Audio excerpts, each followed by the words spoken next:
일부 2. 사문들과 함께 지내다. 그날 저녁에 두 사람은 그 고행자들, 즉 뼈만 앙상한 사문들을 따라잡았다. 그리고 그들에게 동행하고 싶다는 의사를 내보이면서 그들의 말에 순종하겠노라고 하자 그들은 두 사람을 받아들여 주었다. 시타르타는 입고 있던 옷을 거리의 한 가난한 바라문에게 주어버렸다. 그는 이제 띠로 기어우 치부만을 가린 채 바느질도 하지 않은 흑빛의 배를 겉에 걸쳐 입고 있었다. 그는 하루에 딱 한 끼니만 식사를 하였으며 게다가 익힌 음식은 결코 입에 대지 않았다. 그는 15해 동안 단식을 하였다. 그는 28해 동안 단식을 하였다. 허벅지와 볼의 살이 쑥 빠졌다. 퀭하여진 두 눈에서는 열정적인 꿈들이 가물가물 타올랐으며 앙상하게 뼈만 남은 손가락들 끝에서는 손톱들이 길게 자라났고 턱에는 윤기를 잃은 털이 더부룩하게 자라났다. 여자들과 마주칠 때면 그의 눈빛이 얼음처럼 차가워졌으며 도시를 지나다 아름답게 치장한 사람들을 볼 때면 그의 입은 멸시의 감정으로 일그러졌다. 그는 장사꾼들이 장사하는 것을, 제후들이 사냥하러 가는 것을, 상을 당한 가족들이 고인을 애워싸고 통곡하는 것을, 장녀들이 몸을 파는 것을, 의사들이 병자들을 위하여 애쓰는 것을, 사제들이 씨 뿌릴 날짜를 정하는 것을, 연인들이 사랑하는 것을, 어머니들이 젖을 먹여 자식들을 달래는 것을 보았다. 그렇지만 이 모든 것은 그에게는 볼만한 가치가 없는 것이었으니 모든 것이 속임수 투성이었고 모든 것이 악취를, 모든 것이 지독한 거짓의 악취를 풍겼으며 모든 것이 그를 사게 속여 마치 참 뜻과 행복과 아름다움이 있기라도 하는 것처럼 믿게 하였으며 모든 것이 부패하여 있었다. 그러나 사람들은 모든 것이 부패하여 있다는 것을 시인하려 들지 않았다. 세상은 쓴맛이 났다. 인생은 끊임없이 지속되는 극심한 고통이었다. 시타르타 앞에는 한 목표, 오직 하나뿐인 목표가 있었으니 그것은 모든 것을 비우는 일이었다. 갈증으로부터 벗어나고 소원으로부터 벗어나고 꿈으로부터 벗어나고 기쁨과 번뇌로부터 벗어나 자기를 비우는 일이었다. 자기 자신을 멸각하는 것, 자아로부터 벗어나 이제 더 이상 나 자신이 아닌 상태로 되는 것, 마음을 텅 비운 상태에서 평정함을 얻는 것, 자기를 초탈하는 사색을 하는 가운데 경이로움의 마음을 열어놓는 것, 이것이 그의 목표였다. 만약 일체의 자아가 극복되고 사멸된다면, 만약 마음속에 있는 모든 욕망과 모든 충동이 침묵한다면, 틀림없이 궁극적인 것, 그러니까 존재 속에 있는 가장 내밀한 것, 이제 더 이상 자아가 아닌 것, 그 위대한 비밀이 눈뜨게 될 것이었다. 수직으로 내려쬐는 햇빛 아래에서 시타르타는 너무나 고통스러운 나머지 벌겋게 달아오른 채 아무 말 없이 서 있었다. 마침내 이제 더 이상 고통도 갈증도 느끼지 않을 때까지 그는 서 있었다. 우기에도 그는 아무 말 없이 서 있었는데 물방울이 그의 머리카락으로부터 얼어붙은 어깨를 타고 얼어붙은 엉덩이와 다리를 타고 뚝뚝 떨어졌지만 그런데도 그 속죄자는 어깨와 다리들이 더 이상 얼어붙지 않을 때까지 그것들이 아무 반응도 보이지 않고 진정될 때까지 그대로 서 있었다. 아무 말 없이 그는 가시덤불 속에 웅크리고 앉아있기도 하였는데 화끈거리는 살갗에서는 피가 뚝뚝 떨어져 내렸고 곪은 상체에서는 고름이 흘러내렸다. 그런데도 시타르타는 더 이상 피가 흘러내리지 않고 더 이상 무언가가 찌른 듯이 아프지 않고 더 이상 화끈거리지 않게 될 때까지 꼿꼿하게 꿈쩍도 하지 않고 한자리에 머물러 있었다. 시타르타는 정좌를 하고서 호흡을 줄이는 법을 배웠으며 호흡을 거의 하지 않고서도 버텨 나가는 법을 배웠으며 호흡을 아예 멈추어버리는 법을 배웠다. 그는 맨 처음 호흡을 진정시키는 법을 배우는 것을 시작으로 심장의 박동을 진정시키는 법을 배웠으며 심장의 박동수를 줄여나가는 법을 배웠는데 마침내 심장의 박동수가 점차 줄어들어 심장의 박동이 거의 없는 경지에까지 이르게 되었다. 시타르타는 사문들 가운데 최연장자의 가르침을 받아 새로운 사문의 규칙들에 따라서 자기 초탈 수련을 하였으며 침잠 수련을 하였다. 외가리 한 마리가 대나무 숲 위를 날아가고 있었다. 그러자 시타르타는 외가리를 자신의 영혼 속에 맞아들여서 스스로 한 마리의 외가리가 되어 숲과 산 위를 날아올랐으며 물고기들을 잡아먹었으며 외가리가 겪는 배고픔을 겪었으며 외가리가 내는 울음소리를 냈으며 외가리가 겪는 것 같은 죽음을 겪었다. 죽은 자칼 한 마리가 모래 해변에 쓰러져 있었다. 그러자 시다르타의 영혼은 그 자칼의 시체 속으로 미끄러져 들어가 죽은 자칼이 되어 해변에 누워 있었으며 몸이 부풀어 오르고 악취를 풍기며 썩어갔다. 그러다가 하이에나들한테 갈갈이 찢기고 콘도르들에게 뜯겨 껍질이 벗겨지고 뼈다귀만 남았다가 먼지가 되어 들판으로 흩날려 가버렸다. 그런 다음 시다르타의 영혼이 다시 돌아왔는데 그것은 이미 한번 죽어서 썩어 없어져 보고 먼지가 되어 흩날려 본 적이 있으며 윤회의 슬픈 황홀경을 맛본 영혼인 터인지라 새로운 갈증 속에서 마치 사냥꾼처럼 윤회의 수레바퀴로부터 벗어날 수도 있고 인과 응보가 끝날 수도 있으며 고통 없는 영겁이 시작될 수도 있는 그런 빈틈을 학수고대하고 있었다. 그는 자기의 감각을 죽였고 자기의 기억을 죽였다. 그는 자신의 자아로부터 슬그머니 빠져나와 수천 가지의 낯선 형제들 속으로 미끄러져 들어갔으며 짐승이 되고 썩은 고기가 되고 돌이 되고 나무가 되고 물이 되었다. 그리고 그때마다 매번 깨어나면서 다시 자기 자신을 발견하였다. 해가 비추거나 달이 비추었다. 그는 다시 자아로 돌아와 있었으며 윤회의 사슬을 벗어나지 못한 채 발버둥치고 있었으며 갈증을 느꼈으며 그 갈증을 극복하였으며 또다시 새로운 갈증을 느꼈다. 사문들과 함께 지내면서 시다르타는 많은 것을 배웠다. 그는 자아로부터 벗어나는 많은 길들을 가는 법을 배웠다. 그는 고통을 통하여 자발적으로 고뇌를 감내함으로써 그리고 고통과 굶주림과 갈증과 피로와 권태를 극복함으로써 자기 초탈의 길을 갔다. 그는 명상을 함으로써 그리고 온갖 사념들로부터 생기는 감각적인 사고를 마음으로부터 비움으로써 자기 초탈의 길을 갔다. 그리고 그 밖의 이런저런 길들을 가는 법들을 배웠다. 수천 번이나 그는 자기 자신의 자아를 떠났으며 몇 시간이고 며칠이고 비아의 경지에 머물렀다. 그러나 그러한 길들은 비록 자아로부터 멀리 떨어진 곳으로 통하기는 하지만 그 끝은 언제나 자아로 되돌아오는 그런 길들이었다.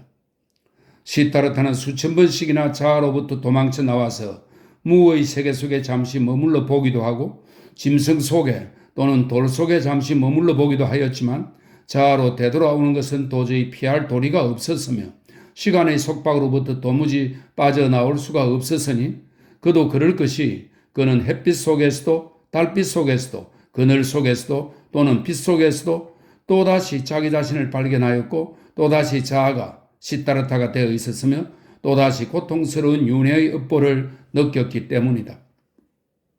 그의 곁에는 그의 그림자인 고빈다가 살면서 그와 똑같은 길들을 갔으며 그와 똑같은 고초들을 겪었다. 그들은 봉사와 수행에 필요한 것을 빼놓고는 서로 말을 주고받는 일이 거의 없었다. 이따금씩 그들은 그들 자신과 스승들이 먹을 양식을 구하기 위하여 둘이 짝을 지어 이 마을 저 마을로 탁발을 다니기도 하였다. 고빈다, 자네 생각은 어떤가? 탁발하러 다니던 어느 날 시다르타가 말하였다. 자네는 우리가 많이 진전하였다고 생각하나? 우리가 목표에 도달하였다고 보나? 고빈다가 대답하였다. 우리는 배워왔고 앞으로도 계속 배워나가겠지 시다르타. 자네는 위대한 사문이 될 거야. 자네는 어떤 수행이든 빨리 익혀서 나이든 사문들이 자네에게 자주 경탄하곤 하였지. 오 시다르타, 자네는 성자가 될 거야. 시다르타가 말하였다. 친구, 아무래도 그런 것 같지는 않아 보여. 내가 이날 이때까지 그 사문들한테서 배웠던 것. 오 고빈다, 그것을 나는 더 빠르고 더 간단하게 배울 수도 있을 것 같아. 친구, 나는 그것을 아마 창녀들이 모여 사는 거리의 술집에서나 마부들과 주사의 도박꾼들한테서도 배울 수 있었을 거라고 생각이 들거든. 고빈다가 말하였다. 시다르타가 나하고 농담을 하고 있군 그래? 자네는 어떻게 침잠을, 자네는 어떻게 호흡을 멈추는 법을, 자네는 어떻게 굶주림이나 고통에 대한 무감각 상태를 그런 곳에서 그런 비천한 자들한테서 배우지 못해 후회스럽다는 듯이 말할 수가 있지? 그러자 시다르타는 마치 혼자 말을 하듯이 나지막하게 말하였다. 침잠이란 것이 무엇인가?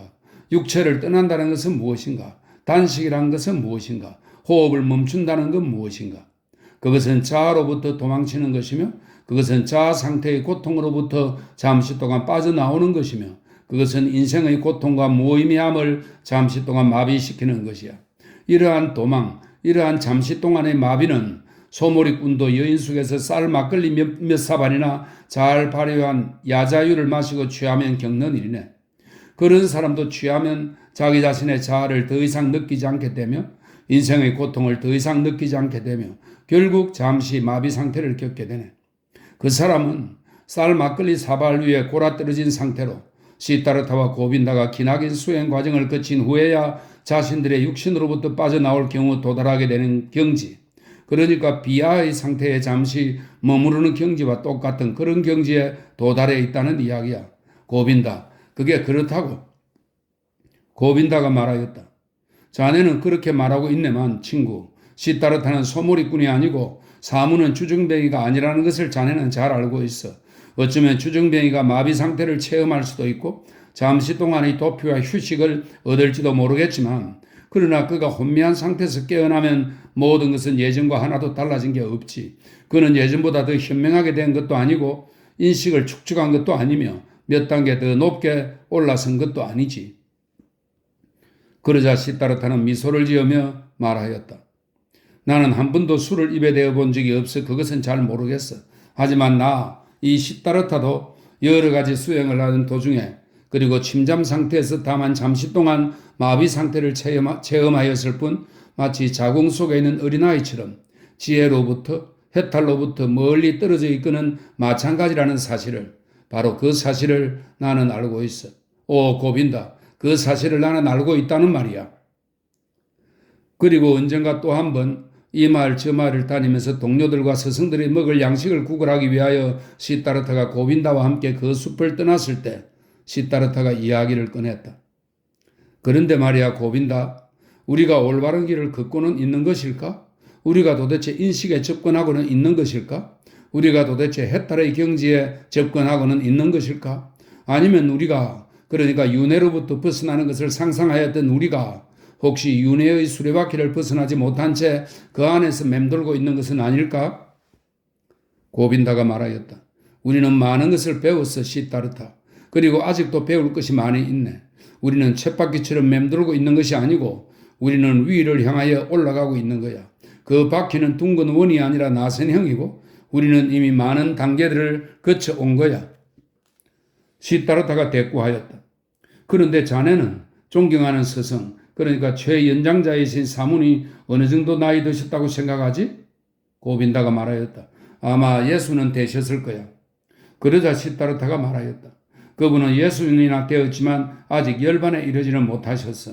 그분은 70이나 80이 되실 테고 자네와 나, 우리도 그분과 마찬가지로 나이 들어갈 것이고 자기 수행을 할 것이고 금식을 하게 될 것이고 그리고 또 명상도 하게 되겠지.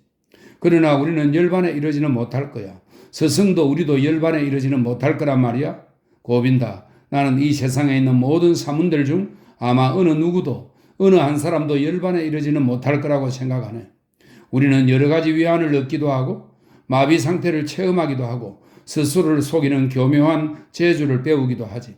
그렇지만 우리는 본질적인 것, 즉 길 중의 길은 발견하지 못할 거야. 제발 부탁이니, 고빈다가 말하였다. 시타르타, 그렇게 끔찍한 말들은 제발 그만해. 그 많은 학식 높은 사람들 가운데, 그 많은 바라문들 가운데, 그 많은 엄격하고 존경할 만한 사문들 가운데, 그 많은 구도자들 가운데, 그 많은 진정으로 전심전력을 다하는 사람들 가운데, 그 많은 성스러운 사람들 가운데 아무도 길 중에 길을 발견하지 못한다는 것이 도대체 말이 될 법한가? 하지만 시타르타는 서글픔과 냉소가 담긴 목소리로 나지막하게 약간 서글프고 냉소적인 목소리로 말하였다. 고빈다, 곧 자네의 친구는 자네와 함께 그토록 오랫동안 걸어왔던 이 사문의 좁은 길을 떠날 거야. 나는 갈증에 시달리고 있어. 오 고빈다, 이 긴 사문의 길에서도 나의 갈증은 하나도 줄어들지 않았네. 언제나 나는 인식에 목말라여 왔으며 언제나 나는 의문에 쌓여 살아왔어.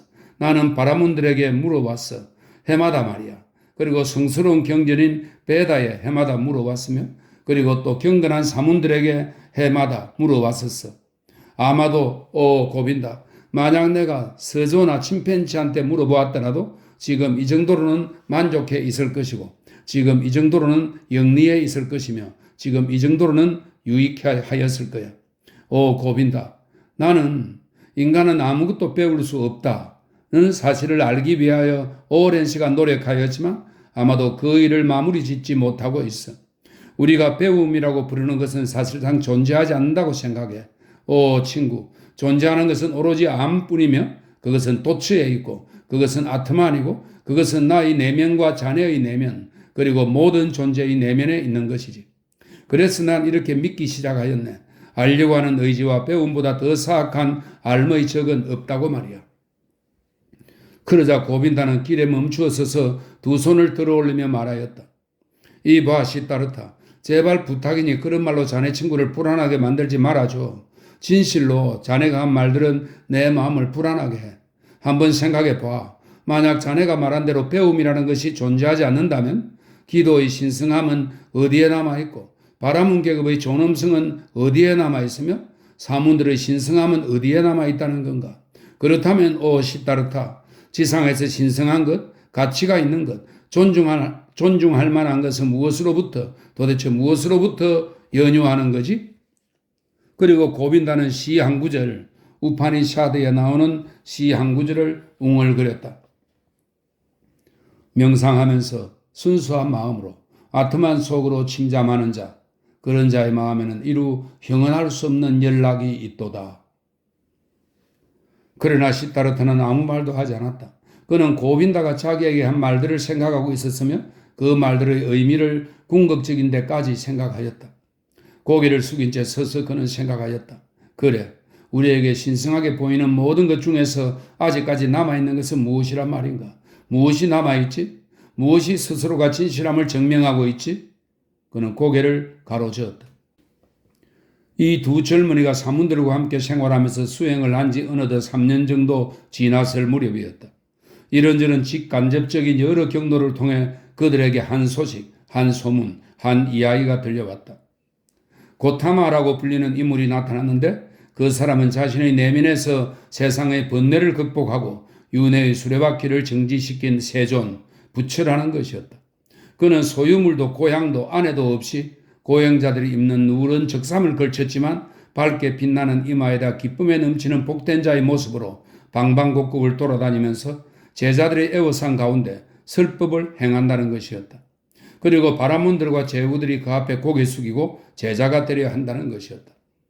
이러한 이야기, 이러한 소문, 이러한 동화 같은 믿을 수 없는 이야기가 마치 김이 솟아오르듯 이곳저곳으로 퍼져나갔다.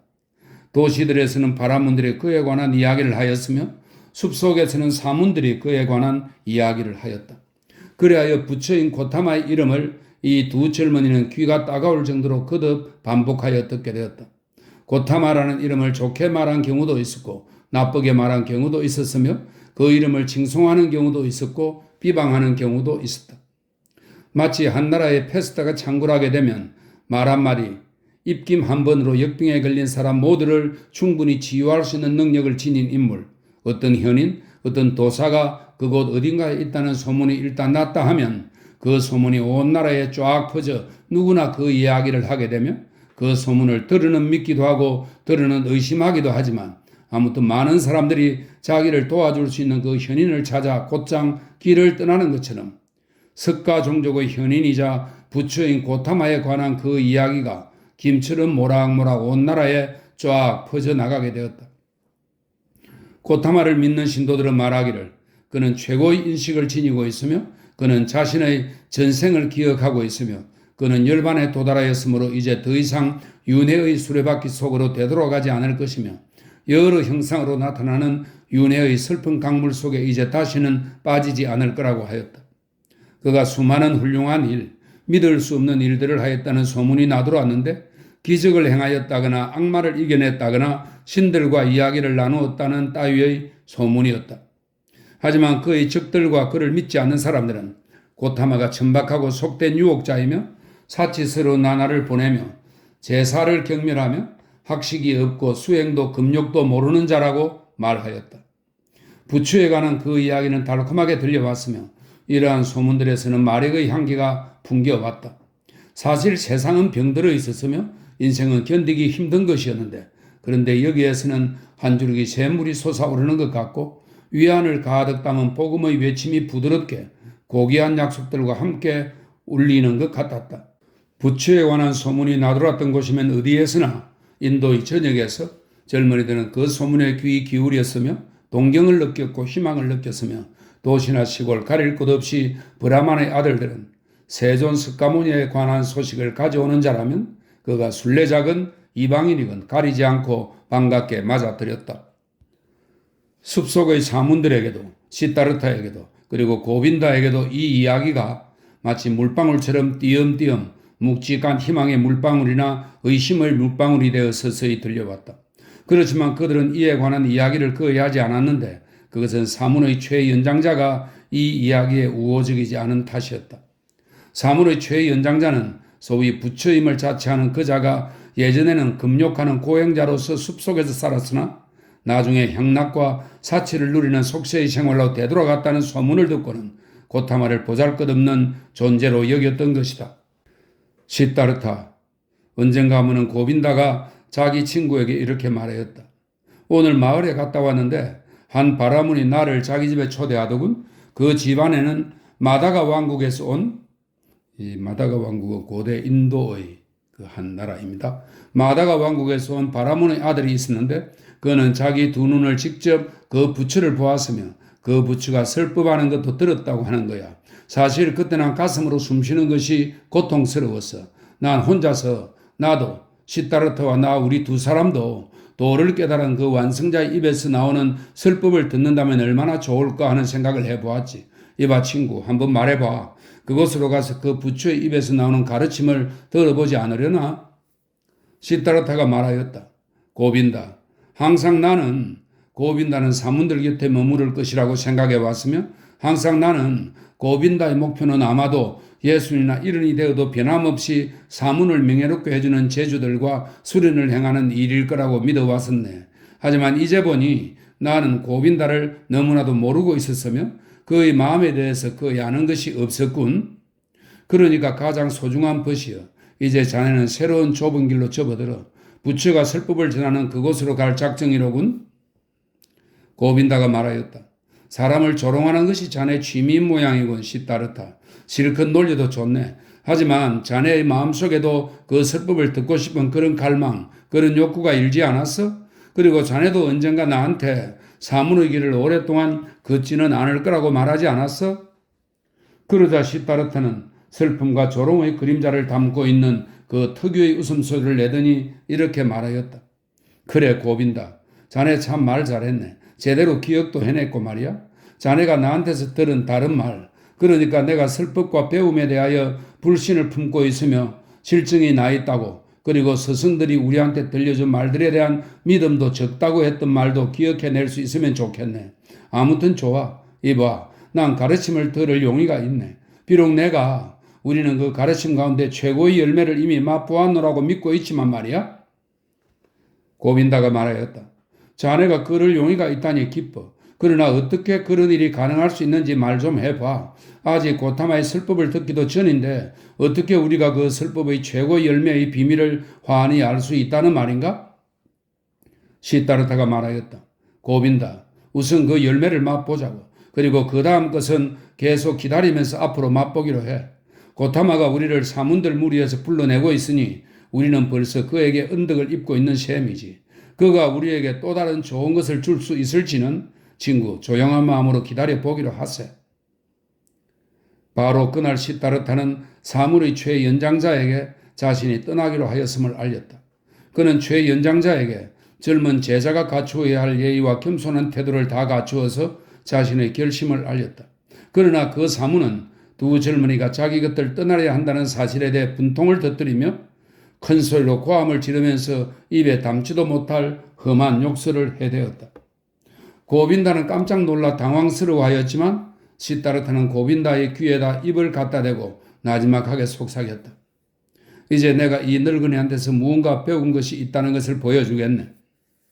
그는 그 사문 앞에 바짝 다가서서 온 정신을 집중하여 그 노인의 시선을 자기 시선으로 제압하더니 그를 쏘아보았다. 그리고 그를 아무 말도 못하게 만들어버렸으며 그의 의지를 빼앗아 자기 의지에 굴복시켜 자신이 요구하는 대로 아무 소리 못하게끔 명령을 내렸다. 그 노인은 말문을 닫았으며 눈은 굳어져 버렸고 의지는 마비되었으며 팔은 축 늘어졌다. 그 노인은 시타르타가 바라는 마법의 힘에 맥없이 굴복당하고 말았다. 이렇듯 시타르타의 생각에 지배당하자 두 젊은이가 명령하는 대로 따를 수밖에 없었다. 그 노인은 여러 차례 몸을 숙여 축복의 몸짓들을 하였고 더듬거리면서 경건하게 떠나는 그들의 앞길이 평안하기를 빌어주었다. 그리하여 두 젊은이는 감사하다는 인사로 대꾸하고 역시 행운을 빌면서 목례를 하고 그곳을 떠났다. 길을 가던 도중에 고빈다가 말하였다. 시타르타, 자네는 내가 생각했던 것보다 더 많은 것을 사무들한테서 배웠군 그래? 늙은 사문을 마법의 힘으로 굴복시키는 것은 어려운 일, 아주 어려운 일인데 진실로 하는 말인데 자네가 그곳에 계속 있었더라면 무리를 걷는 것도 금방 배웠을 거야? 나는 무리를 걷고 싶은 마음은 들것만큼도 없어. 시타르타가 말하였다. 늙은 사문들이나 그런 제주들에 만족하고 있으라지.